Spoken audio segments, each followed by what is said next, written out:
Welcome friends, reaction चटनी में आपका स्वागत है। मैं हूं शुभम मोदक और मैं पहले ही बोल देना चाहता हूं कि ये वीडियो 18 प्लस वालों के लिए है। अगर आपका उम्र 18 से कम है तो फिर आप इस वीडियो को ना देखें, आप इस वीडियो से निकल जाएं और जाके आप तो ये वीडियो जो है ये 18 प्लस लोगों के लिए है और ये एक हॉरर कहानी के बारे में मैं आपको बताने वाला हूँ। तो ये जो है इसके बारे में आपने सुना होगा द डी बुक। तो अब हम लोग चलते हैं इस कहानी के बारे में जानने के लिए कि क्या है ये, इसका रहस्य क्या है, इसका कहानी के बारे में क्या है। तो अगर आप अभी भी बने हुए हैं जो 18 साल की कम उम्र वाले बच्चे हैं तो कृपया करके इस वीडियो से आप निकल जाइए, 18 प्लस वालों के लिए।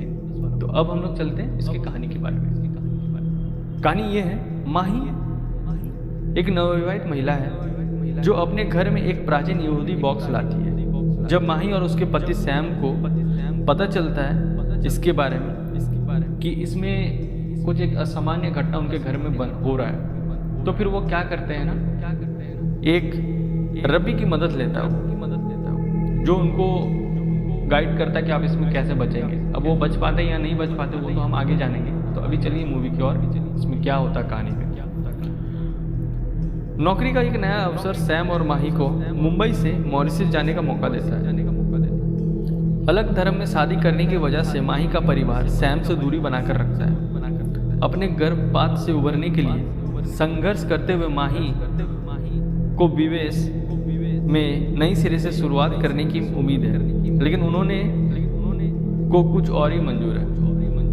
ये नई शुरुआत बड़ी मुसीबतों का आगाज है। माही अपने घर की सजावट के लिए सामानों की खरीदारी कर रही होती है जब उसकी नज़र में एक खूबसूरत नक्काशीदार बॉक्स पर जाती है। 16वें शताब्दी के इस बॉक्स को वो घर लेकर आती है और उसकी खूबसूरती और रहस्यों से मोहित वो बॉक्स को खोलती है। वो बॉक्स दरअसल एक डी बुक है। जैसे ही माही उस बॉक्स को खोलती है उसमें से एक आत्मा निकलकर माही के शरीर में प्रवेश करती है। एक ऐसा आत्मा जो जब तक सब बर्बाद ना कर दे रुकती नहीं। इसके बाद उस घर में असामान्य घटनाएं होनी शुरू हो जाती है। सैम भूत प्रेत पर विश्वास नहीं करता, लेकिन इन चीजों से निपटने के लिए वो फादर ग्रेवियल की मदद लेता है। इस बीच कई तरह के ट्विस्ट आते हैं। सैम अपनी पत्नी को बुरी आत्मा के चुंगल से बचाने के लिए कहां तक जाएगा, आगे की कहानी इसके इर्द गिर्द घूमती है। इसमें होता यह है इस कहानी में कि जब वो फादर आते हैं उनको पता चलता है कि घर के बारे में, वो घर को भाप लेती कि इस घर में कुछ भी असामान्य नेगेटिव ऊर्जा का वास है।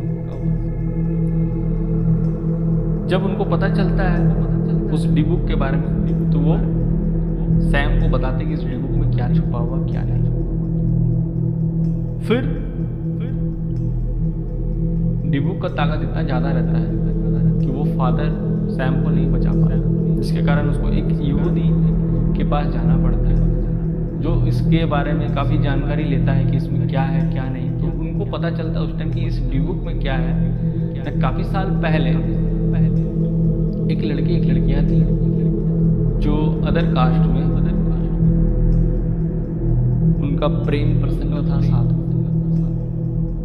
जो लड़का का पिता था वो ये बात जान चुका था और उसको पसंद नहीं था कि ये लड़का उसका बेटा उस लड़की से मिले, जिसके कारण उसके पिताजी ने उस लड़के को घर से निकलना बंद करवा दिया, उसको मना कर दिया। इसी बीच उसकी जो प्रेमिका थी वो गरीब घर से थी, लड़का काफ़ी रिच फैमिली से था और वो एक पॉलिटिशियन भी था और काफ़ी पावरफुल उसके पिता थे वहाँ पे, वो बिजनेसमैन था, काफ़ी बड़ा आदमी था।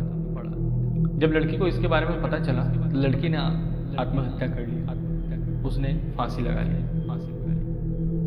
और एक नोट उसने लिख दिया जिसमें वो अपने आशिक के बारे में वो बताती। ये बात जब उसके घर वालों को पता चला, धीरे धीरे ये बात हर एक यहूदियों तक पहुंचने लगा। जब सब तक पहुंचा तो उन्होंने उस लड़के को मारने का कसम ठान लिया कि मैं तो उसको मारूंगा। फिर एक रात वो लड़का अपने पिता के साथ कहीं जा रहा था, उस दौरान गांव वालों ने उन पर हमला कर दिया और उस लड़के को इतना मारा कि उस लड़के की मृत्यु हुई। उसका पिता जो था वो थोड़ा सा तांत्रिक वगैरह ये सब जानता था। उसने क्या किया ना, अपने बेटे का आत्मा को एक डिबुक में बंद कर दिया।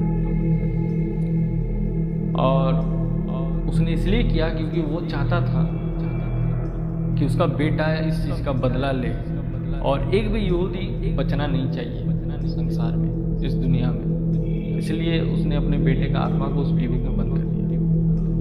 और इसमें कहा जाता है ये कि अगर डिबुक में किसी को बंद किया जाता तो उसको कभी भी दफनाया नहीं जाता है।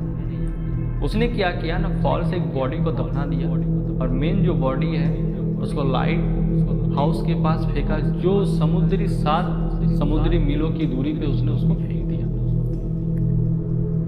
अब ये बात पता चला, जो यहूदियों का जो फादर था वहाँ का, उसने जब इस बारे में रिसर्च किया उसके गांव में जाकर, तब उसको इस बारे में पता चला। अब वो कोशिश करता है कि किस तरह से सैम और सैम के परिवार को इसमें बचाया जाए।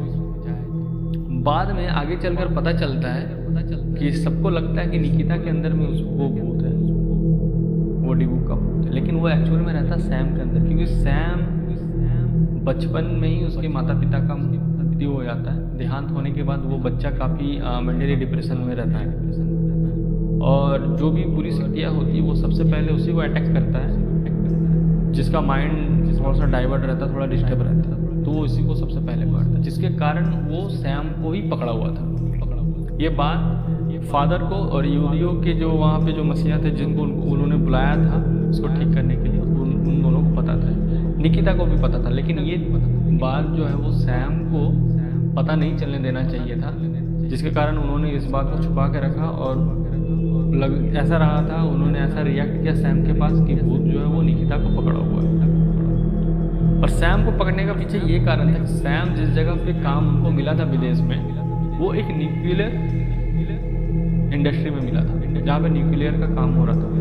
तो अगर सैम के ऊपर वो इसलिए पकड़ अपना मजबूत कर रहा था क्योंकि सैम को अगर काबू में कर दिया जाए तो अगर न्यूक्लियर में एक ब्लास्ट हो जाए तो वो पूरा इलाका का जितने भी यहूदी हैं वो मर जाएंगे। वो जगह पे खाली यहूदी ही रहते थे, जिसके कारण उन्होंने किया था। इनका बदला था ही वही कि एक भी यहूदी को हम बचने नहीं देंगे। इसलिए यहूदियों को मारने के लिए उसने सैम को टारगेट किया और सैम के ऊपर अपना प्रभाव किया। धीरे धीरे ठीक करने के लिए इसका उपाय एक ही था कि